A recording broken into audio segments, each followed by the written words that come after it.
rim si min pathinin sung ko andin ing lai khoma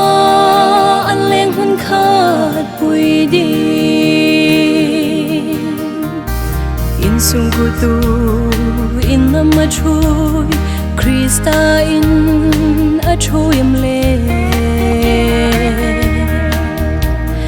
Krista chui sung ko an him no ngai no voi sun him tu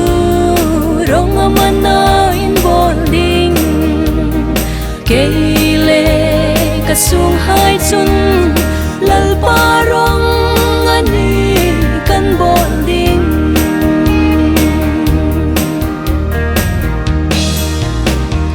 rong bonding a in ngir kan ni keima in sung e yan tho Jehovah min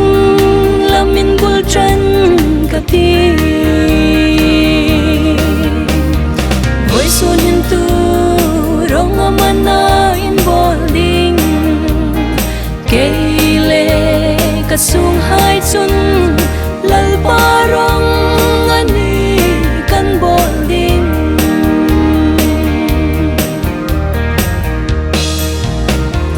rog na indi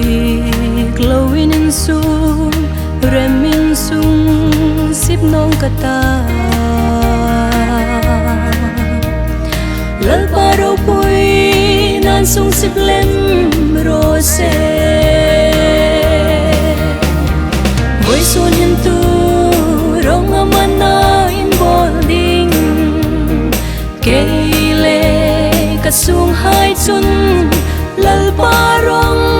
ani kan bonding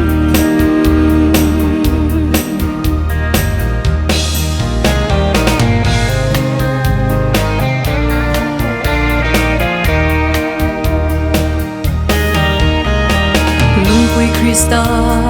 chunga indin sung ko a thu singai no khile tui phone ingang in ra